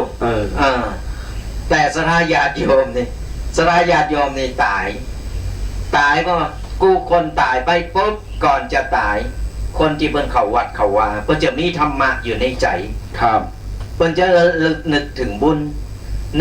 ญกูสิ่งกูอย่างที่เปิ้นได้สั่งได้ทำไหนๆก็ถึงว่าละไก่จะตายแล้วเนาะก็นึกถึงบุญตุปีเกสังเกตพอสมัยเดียวในละอ่อนนี่จะเอาวิทยุก็ยังก็ไปหือคนเฒ่านั่งฟังอยู่ที่บ้านครับก่อนนอนเหมือนกันก่อนจะนอนหรือก่อนจะอยู่ในโรงพยาบาลก่อนจะถอดจิตเนี่ยอีแม่ฟังธรรมเนออีแม่ฟังธรรมะเนอเนี่ยคือเปิ้นได้เกมโตแล้วว่าในจะหมดวาระแล้วเนาะก่อนที่จะตายไปก็มีธรรมะมีได้ฟังธรรมะมีศีลมีธรรมติดโตไปอันนี้เปิ้นตายตารับหน้าตาเปิ้นก็จะผ่องใสเนี่ยสัทธาญาติโยมเพราะฉะนั้นแล้วเนี่ยอย่างติวานั่นแหละการที่เราเกิดมาหรือว่าใจกำอยู่ถึงวันเนี่ยคือเอาปัจจุบันในปัจจุบันของเราถึงวันนี้ก่อนเราเยการได้เราทำงานได้เราก็สามารถที่ว่าแวะเวียนหรือว่ามีโอกาสเราก็ไปทำบุญไว้หนักๆทำบุญไว้นี่แหละคือบุญกุศลเหล่านี้แหละที่จะติดติดโตเรามีเต้าอี้แหละที่ติดโตเราไปครับดังนั้นแล้วญาติโยมต้องตระหนักถึงว่าบาปบุญคุณโทษของเฮาเนี่ยฉันได้ทำไว้นักหนาปะปั่นอันหยังพองบางคนทำบาปหนักเหลือบุญแต่บางคนก็ทำบุญหนักเหลือบาปอันนี้ก็ถือว่าต้องมาชั่งน้ำหนักใส่กันละว่าบัดเดี๋ยวนี้ฉันเกิดมาเนี่ยเกิดว่าทำบุญมาตะใดแล้วทำความดีมาตะใดแล้วทำดีเพียงพอหรือยังแต่บางคนก็เกิดว่าทำความดีบ่พอเจอก็ต้องเฮงต้องฮิต้องหาความดีทำไปแหมบางคนทำความชั่วมาหนักหรือความดีบางคนบักกึดว่าบัดเดี๋ยวนี้มีความชั่วหนักขนาดโดยบ่ฮู้สึกโตเลยบ่ฮู้สึกโตเลยว่าฉันทำความชั่วความเลวมาสักเท่าใดแล้วเกิดว่าความที่บดีของตัวเก่าเนี่ยมันเป็นความดีบางคนทำความบดีจนติดเป็นนิสัยแล้วก็เกิดว่าสิ่งที่ฉันทำอยู่เนี่ยสิ่งที่ฉันทำอยู่เกิดอยู่ที่มันบัดถูกต้องที่มันบัดดีนะกลับกลายว่าเป็นความดีที่ฉันทำพอคนอื่นมาทำความดีที่ถูกต้องที่ถูกทำเที่ยงตรงใส่แล้วกลับแย่งความคิดว่าคุณทำบัดถูกอย่างฮีดห้อยบ้านเฮาบางอย่างก็เหมือนกันเนาะตัวบีแดงญาติโยมบางคนสุแม้อภัยคนเฒ่าคนแก่บางท่านบางคนเป็นกอบทำสิ่งนั้นมาตั้งแต่ไหนแต่เดิมแล้วแต่เฮามาพินิจพิจารณาแล้วทีนห้อยบางอย่างมันถูกต้องเนี่ยมันขัดแย้งมันเข้ากับศาสนาพุทธแต่มันถูกใจและถูกทำมาตั้งนานแล้วเขาก็เลยคิดว่า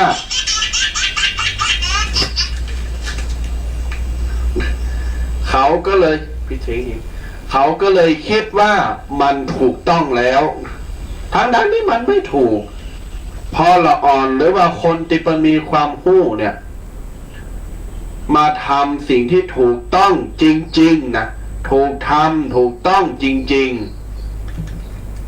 ๆกลับกลายมาว่ามันบ่ถูกจะอั้นจะอีเนี่ยญาติโยมมาจะนั้นแล้วจะต้องมาหามาเกิดมาไตรมาตรองเพราะว่าอันใดมันควรที่จะปรับอันใดมันควรที่จะทำ คือมันถูกต้องและความดีบางอย่างเนี่ยเราจะต้องเกิดพอเกิดกอยว่าพอเหมาะพอควรหรือยังพอเหมาะพอควรหรือยังสมควรหรือยังที่เราจะทำแบบนี้เพราะนั้นญาติโยมศรัทธาตันสาธุชนพุทธบริษัทต่างหลาย9:25จะเปิดสายหน้าใหม่เปิดสายหน้าใหม่ละเนอญาติโยมเนอ0826112245พี่น้องศรัทธาจะจะจ๋าจะโทรศัพท์ตักตายหน้าไม้ก็โทรมาได้เนอเจริญปอน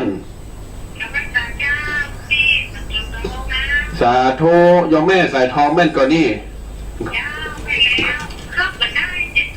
ฮะแล้วประเดี๋ยวนี้ฟังจากเครื่องไหนโต๊ะอ๋อแล้วประเดี๋ยวนี้ฟังได้แล้วเนาะอ๋อดีละดีละโยมแม่สบายดีเนาะฮะแม่สายทองโห วันนี้มาโวยไปโวยแม่สายทองนี่นะอ้าวญาติโยมสายต่อไปไพ่ที่จะโทรมาก็โทรมาได้เนอะ0826112245มีอะหยังมามาจากันเนอะญาติโยมแต่ว่าวันศีลวันธรรมไปวัดไปวากันพองจ้าไปใส่เข้าบาตรหยาดน้ำไปเอาปอนเพื่อญาติโยมศรัทธาทันสาธุชนทุกคนทุกท่านก็โทรศัพท์มามาจากันบ่ได้มาหันหน้าหันตากันก่อมปิ้นหยังวันนี้นี่สุมาอภัยเนาะตูเจ้า2 ตุนนี่อย่างพี่บ่ามันได้กินยานะตูแดงทำให้น้ำเดี๋ยวนี้นะลาทั้งลาโทรศัพท์ขอ5 วัตต์โอ้จะโทรมาหาเขาอยู่ไหนเนาะญาติโยม0826112245มีอย่างอุจาปาใสตักตายกันได้เนอญาติโยมอยู่ไกลอยู่ไกลอยู่ไกลอยู่ไกลอยู่ตั้งแห่งหนตำบลไหนบ้านไหนอุจากันได้ตูเคตูแดงมงน้อยสะปงน้อยป่าสังละปนยินดีจะจะจากับพี่น้องศรัทธาทุกคนทุกท่านเนอเจริญพรยอมตังใดแฮมแล้วเนี่ยอ๋อเสียงกับแป้งเนาะที่ฟัง104เนาะฟัง104ก้าอ๋อดีละวันนี้สัญญาณชัดเนาะอ๋อแม่ละมันรู้การแบบตัวแดงได้จ่ายตังค์พอดีสัญญาณเน็ตมันไม่ค่อยดีแม่เย็นดีนะแม่เนอแต่ได้จะกับแปลงบุญหักษาเนอสาธุเนาะเจริญพรอ๋อฟังจากไหนเนี่ยก็สุขอ๋อตุ๊กแดงมาได้เขียนเบอร์ไว้สักคำโทรศัพท์ใหม่หน้ากากเย็นดีเนอฟังตลอดน้องแม่นออ๋อแม่ละดีละเอาตุ๊กเจ้าเอาน้ำทำคำสอนไปกู้ไปกินม่วนคิดม่วนใจนอแม่นะเนาะยินดีจันนั่งแม่อันใดครับบอกลูกบอกหลานได้ก็บอกเนอะ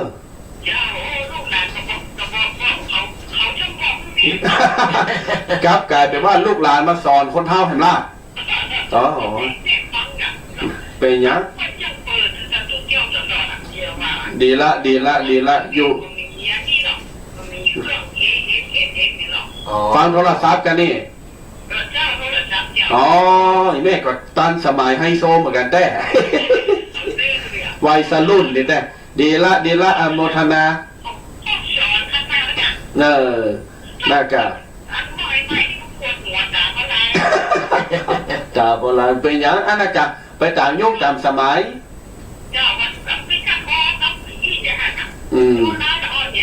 อันนั้นกะก้าแม่เอ๋ยก้าแม่ปัจจัยอมตะตู้เคเนอะตู้เคจะเอานะ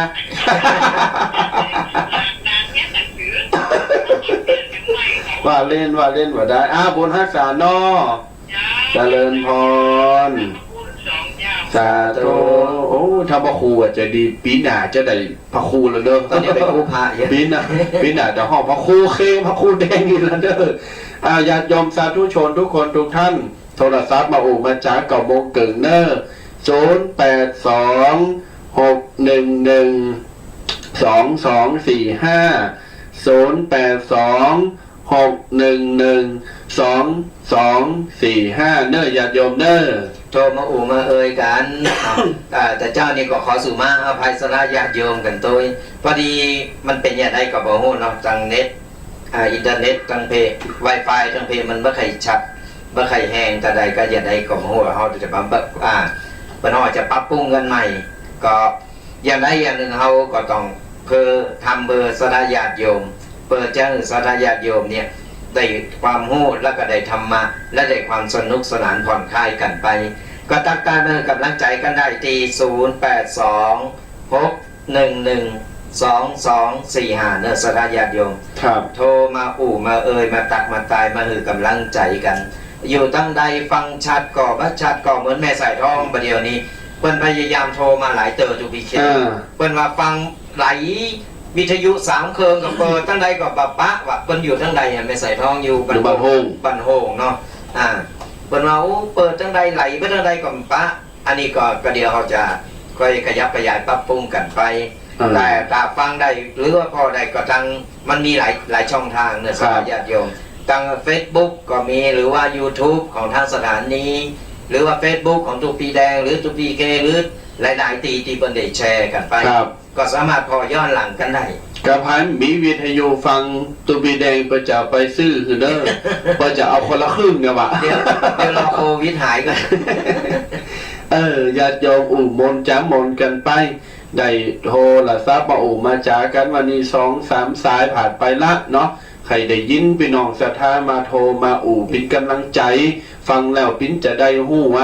ว่าปินกำมารำคาญกันจะได้ก็ว่ามาเนาะวันนั้นนะทุกพี่เคตะว่านี่บ่ได้ครับเพิ่นว่าแผ่นดินไหวว่ะ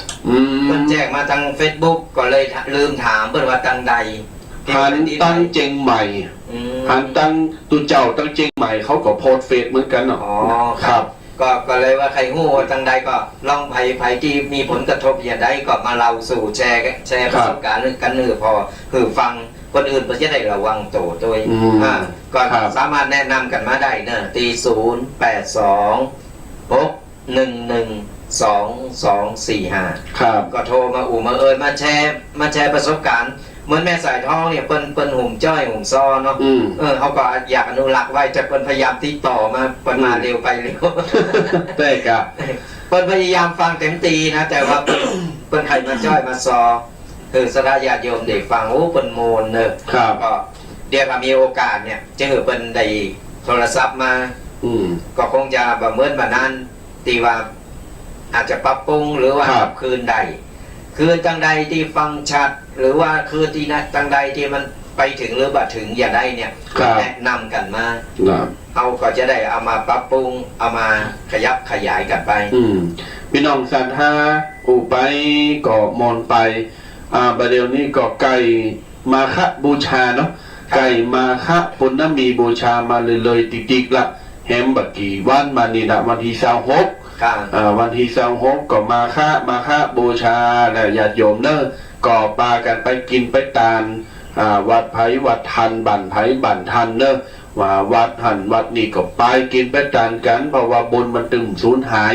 ปากันสุขสบายปากันเติมตุ่มวันมาฆบูชานี่ปุ๊บถึงเวลาญาติโยมก็จะได้ฟังครูบาอาจารย์ดูจอมพเนนที่เป็นมาจัดรายการว่ามันสำคัญอย่างไรกับพระพุทธศาสนาปินมาจะได้ประเดี๋ยวมันไกลอยู่หำว่ามันไกลอยู่ใกล้มาก็เดียวครูบาอาจารย์ปตึงบอกก็เอามาเอามาเอ่ยสนะญาติโยมแล้วก็ลูกหลานรุ่นใหม่ๆ จากที่เปิ้นบ่ฮู้เปิ้นก็จะได้ฮู้ ครับ เปิ้นก็จะได้เข้าใจว่าอ๋อมาฆบูชานี่แปลว่าอย่างใด ครับ เนี่ยจากคนที่ฮู้แล้วอย่างคนเฒ่าคนแก่ที่เฮาเอามามาเกินไว้นี่ก็เพราะว่าเตือนสนาญาติโยมไก่จะถึงวันบุญใหญ่แล้ว จะ นะ ได้เกมโต จะได้เกมเนื้อเกมโตกันถูกบอก ครับ บอกหลานกันได้ปัจจัยก็ลึกตึกตักมาแล้วก็ลืมเพราะฉะนั้นเราจะเอามาตอกย้ำเอามาย่ำเตือนอยู่ตลอดเวลา ครับ เพื่อสนาญาติโยมได้ฟังได้ฮู้กัน เพราะฉะนั้นแล้วก็ใกล้ถึงแล้วเนอะวันที่26นี่26ที่จะถึงนี่สนา พ ญา บ ติโย กุ ม มภานี่ล่ะ 26 ปลายเดินนี่ล่ะเนอะ ใจครับ ก็ไปกินไปตานทำบุญสุนตันหยัดน้ำไว้มาฆบูชานี่มันสำคัญวันหนึ่งในทางศาสนานะแต่บอกเตอว่าเป็นวันสำคัญจะได้ ครับ ญาติโยมมาเดี๋ยวนี้มันเทคโนโลยีธรรมโมโลยีพุทโธโลยี มือถือกาคอมพิวเตอร์แท็บเล็ตอินเทอร์เน็ตไวไฟอะไรอย่างต่างๆเข้าหาญาติโยมโดยอัตโนมัติแล้วพี่น้องจะท่าคนหาเอาก็ได้ ใน YouTube ก็มี ครับ ใน Google ก็มีนะในพี่กูนะ เราอ่อนมาว่าพี่กู Google เราบัลาตามลาบ้าวันซืนไปสอนหนังสือเขาบอกว่าอ้าวเขาสั่งการบ้านนักเรียนไปหาความหมายของวันสำคัญทางศาสนามานะว่าวันสำคัญมีกี่อย่างทั้งหมดและให้ความหมายมาด้วยพระอาจารย์ครับ ผมขอถามพี่กูได้ไหมครับอีว่าพูดท่องเฮาคืนวืดกะเพราะเธอมาพูดกูพูดมึงกับพระอาจารย์ได้ไงบอกอ๋อไม่ใช่ครับ พี่กูคือกูเกิลครับพระอาจารย์นี่บอกอ๋อไปโดนละอ่อนเกงนำเดี๋ยวนี้นะโดนละอ่อนละเนี่ยญาติโยมถามว่าพิมพ์ไปใน Google ก็ได้วันมาฆบูชามันจะมีหันถันลุบแล้วพอโทษจะอ่านอันใดจะพออันใดแล้วก็ญาติโยมสาธุชนเวลาเขาหาความหู้แล้ว เวลาครูบาอาจารย์เปิ้นอู่แล้วเขาก็จะได้หู้ไปแหมหนาหู้แล้วหู้แหมยิ่งรู้ยิ่งฉลาด ยิ่งรู้ยิ่งเป็นนักปราชญ์ญาติโยมของบักกินมันหู้เนาของบ้าอู่บ้านเรามันจังลืมพี่น้องศรัทธาคุณเฒ่าคุณแก่ ก็เอาวันสำคัญถ้าวันมาฆบูชาเนี่ยไปอู่ไปจ๋าไปบอกละอ่อนโอ้บุกวันฮือวินว่าวันมาฆบูชาเนอร์เหมือเหยล่าเหยไปวัดไปวาไปใส่เข้าบาตรกับตุเจ้าไปใส่เข้าบาตรกับปออุยแม่อุยเนอร์คำมาแรงมาวัดเปิ้นจะเวียนเทนก็ป้ากันไปนี่ญาติโยมมนจานมนงานสันเล่าวันนี้ดิ้นหวานปิ้งยำมุมเดี๋ยวนี้น้ำเด็กกินยาแต่กรรมเนี่ยยาหลังอาหารน้ำเด็กกินเนี่ยไปกินย้อนสอน ญาติโยมสาธุชนทุกคนทุกท่านอย่างจะมาพาครั้งนี้ก็จะได้ไปจัดกิจกรรมพุทธบุตรเนาะวันมาฆบูชาแต่ละโรงเรียนที่เปิดนิมนต์ไปแล้วก็เป็นพระสอนศีลธรรมในโรงเรียนตัวละอ่อนไปเวียนเทียนละอ่อนถวายสังฆทานจัดมีการอบรมคุณธรรมจริยธรรมปลูกฝังศีลธรรมคือความหู้แล้วก็มีสอนแสกิจกรรมธรรมะอย่างต่างๆคือละอ่อนได้หู้ว่าเนี่ยวันสำคัญทางพระพุทธศาสนาวันมาฆบูชาหรือวันอื่นๆเนี่ยมันสำคัญจะได้ทำไมเราจะต้องมาทำและเราเวียนเทียนไปเพื่ออะไรนี่เขาก็จะได้ลงกิจกรรมแล้วก็ได้รับความรู้ไปโดยก็เขาก็จะเอาธรรมะต่างๆเนี่ยไปเหือละเอกละอ่อนได้รู้ความหมายคนเฮาเนี่ยคนเป็นซักแต่ว่าเป็นจะทำก็เฮาก็ไปทำก็เป็นโดยที่ว่ารู้ความหมายมันก็มีประโยชน์อย่างเหมือนกันสนาญาติโยมทั้งหลายเฮาฟังธรรมะแล้วเนี่ยเฮาฟังแต่เฮาแบบปฏิบัติมันก็มีความหมายเหมือนกันเพราะฉะนั้นแล้วเนี่ยเฮาต้องหู้โดยว่าลักเป้าหมายที่เฮาจะทำเนี่ยมันคืออะไรอย่างและทำเพื่ออะไรอย่างเพื่อทำไปแล้วเฮาได้อะไรอย่างนี่ก็เราหู้แล้วเฮาก็จะได้ปฏิบัติอย่างถูกต้องเพราะฉะนั้นแล้วเนี่ยสราญาติโยมวันศีลวันธรรมวันใหญ่วันพระใหญ่หรือวันสำคัญต่างๆทางพระพุทธศาสนาก็ป้าเอาลูกเอาหลานเข้าไปโดยบัจจัยว่าการตัวเก่าไปคนเดียวเนาะไปคนเดียวไปก็ตาอันเนี่ยเพื่อเอาเป็นห้องว่าก่อนเฮาลาละโลกไปแล้วเนี่ยมันก็มีไปสืบทอดได้เพราะฉะนั้นเนี่ยเฮาก็ต้องปลูกฝังเราอ่อนได้สืบทอดโดยอย่างตัวปี22ตนถึงวันนี้ก็คือวันนี้ก็คุณ ตะเวนไปตามห้องเฮนต่างๆ ตะเวนอีกว่าธรรมสัง ก็ ค คือ ม เปิ้นนิมนต์ไปนั่นแหละ เออ เปิ้นนิมนต์ไปหึกความรู้ ครับ ต่างๆนานาเกี่ยวกับเราเราอ่อนประเดี๋ยวนี้เราต้องไปถึงห้องเฮนเข้าห้องเฮนแต่ก่อนนี้นักเรียนเข้ามาในวัด อืม ประเดี๋ยวนี้ตู้เจ้าจะไปหานักเรียนในห้องเฮน อย่าเฮาตึงวันนี้ใจกำว่าวันพระในโรงเรียน ใจครับ เพราะว่าละอ่อนนี่มันไปห้องเฮนอย่างเดียวบ่มีโอกาสจะ ฮู้วันพระวันไหน ใช่ครับ วันศีลวันใดบ่มีโอกาสไปครับปอกับแม่กับคุณเฒ่าคุณแก่ ครับ ก็เลยจัดกิจกรรมวันพระเหมือนตีเฮาอยู่ในวัดเนี่ยคือยกมาไว้ที่โรงเรียนโดยคือครูกับนักเรียนได้ร่วมทำกิจกรรมโดยแล้วก็บอกว่า วันเนี้ยเป็นวันพระสำคัญอย่างไรนั้นละอ่อนเกิดจะหู้ว่าอ๋อวันพระจะต้องทำแบบนี้นะ วันพระไปวัดต้องทำแบบนี้ใส่บาตรแบบนี้หยาดน้ำแบบนี้กล่าวคำนั้นคำนี้ไหวพระหับศีลละอ่อนก็จะหู้ไปในตัว ใช่ครับ คือเราได้ปลูกฝัง ครับ ละอ่อนได้หู้โดยก็อย่างที่ว่านั่นแหละละอ่อนมันมีเวลาที่จะมาวัดมาวาเหมือนในสมัยก่อน สมัยก่อนเปิ้นใหญ่วันปิดเทอมหรือปิดเทอมเปิ้นจะส่งลูกส่งหลานมาไหว้วัด ครับ มาเย็นอยู่ในวัดในวาโดยเฉพาะประจาย แต่ตอนนี้เขาเข้าไปโรงเรียน อืม มันได้ถึงมายิงประจาย ครับ เปิ้นจะได้หู้ศาสนพิธีหู้จักการทำหรือไอ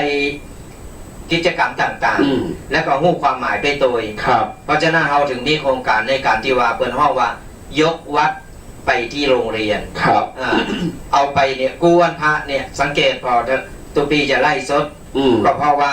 อยากจะหือหู้ว่าอ๋อตอนนี้เนี่ยวัด ครับ องค์เฮนหรือว่าบ้านเขาต้องเข้าถึงกัน ครับ เขาต้องสามัคคีกันเพื่อนห้องบวรนั่นแหละสถานญาติโยม ครับ ทั้งหลายเพราะว่าเขาต้องการที่จะหือละอ่อนสืบทอดรุ่นต่อไปแห่งอย่างเช่นเดียวแฮมแบบกี่วันที่จะถึงนี่ ครับ ก็พี่น้องทางดอยหล่อเนาะ ครับ ดอยหล่อนี่อันนี้จะไปอบรมเกี่ยวกับสามเณร อืม วันที่17-18ก่อนไผวาง ครับ หรืออยู่ไก่เคงนี่ก็สามารถแวะเวียนไปได้ไปถวาย ครับ น้ำปั้นนะสามเณรกันก็ได้ ครับ สามเณรเปิดเขาคายกัน ตีแถวดอยหล่อ วันเราเป้า วัดเหล่าเป่า ค ไป รับ อยู่ไก่วัดเหล่าเป่า วันที่17-18ก็ปะก็ตุปีถึง2รูป2ตนถึง2วันเนี่ยนะ ไปเหมาเปิ้นห้องว่าไปเปิดคอนเสิร์ต เป็น โฮนักครูโฮงเฮนปฏิมนต์ไปเปิดคอนเสิร์ต 17 วันคำ8 โมงถึง 4 โมงแรง18 ก็วันคำ8 โมงถึง 4 โมงแรงอ่ะ 2 วันนี่เจอตุปีถึง2รูป2ตนนี่ จะ แล้ว มา แล้วก็มีพาพยากรณ์หลายรูป ครับ ไปรวมกัน ครับ เนี่ยเราจะไปหือธรรมะไปหือความรู้เกี่ยวกับไอ้ ครับ ต่างๆ เนี่ยกับน้องสามเณร ใหม่ๆนอเนอร์เราก่อของพระพุทธศาสนา ครับ มันจะได้ไปในทางทิศทางเดียวกัน ถูกต้อง ก่อนจะญาติโยมอยู่ไก่อยู่หิมใครไปถวายป้านะเอาบุญไว้ก็ อ่า ก่อนนอกเจริญปอนกันได้เนอะ ครับ ติดต่อไปทางวัดคุณนะ ต้องติดต่อทั้งทุกปีนะครับ ทุกปีไปเป็นวิทยากรกันมาได้ แต่ว่าติดต่อไปทางวัดจะเป็นเจ้าภาพหน้าปานะเนอะไปเร่งเอาบุญโอ้วันนั้นทุกเจ้าวันเนรหนักเนอะ ครับร้อยไปก่อนนะ ร้อยปลายก็ไปเอาบุญเอากุศลกันที่วัดเหล่าเป่าเนาะ ครับ เขตดอยหล่อ อำเภอดอยหล่อ อำเภอดอยห ค ล่อ รับโอ้โทรศัพท์นี่พอยินแล้วเนี่ยมีไผโทรมากันแล้วเฮ้ยเสาร์แล้วนี่วุฒิหับไผก่อมเต้นเนี่ยเดี๋ยวนี้นะอ้าวญาติโยมพี่น้องศรัทธาจะทนเบอร์แห่งกรรมสักคนบอกว่าอ๋อจุกเจ้าสองตัวนี้ปากนักเบอร์ก่อมบอกแม่ก็ทากดไหนก็ได้เนี่ยอย่าก็เลยจะบอกเบอร์เนอร์เกมเนอร์ปอมเมศรัทธาเนอ จด ร์ ได้เลยจดได้เลย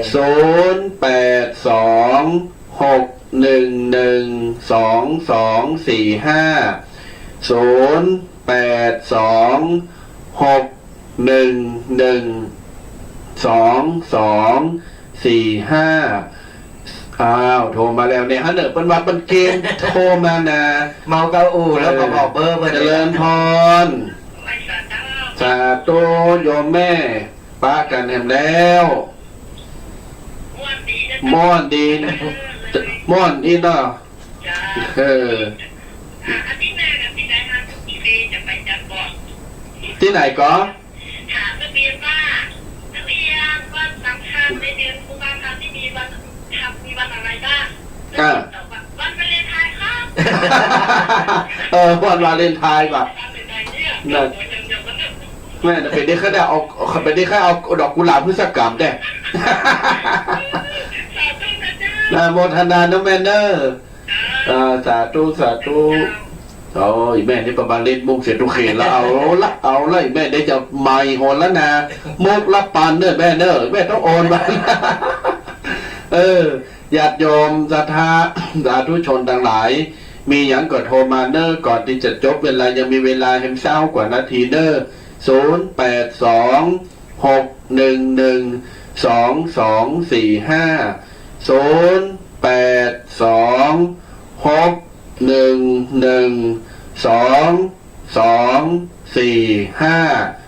มาเนอร์ปอเมศรัทธาปอเมออกเนอร์อูจากันได้เก่งงอมเก่งเงาปิ้น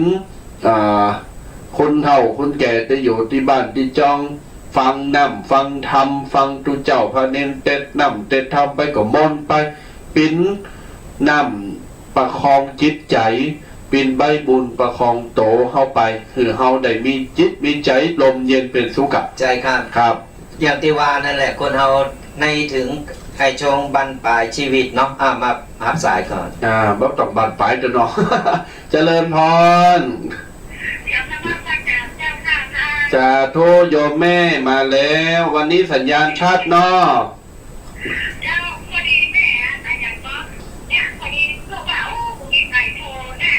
แม่น่าจะดีดูเด้ดีละฟังตลอดแต่มันน้ำโท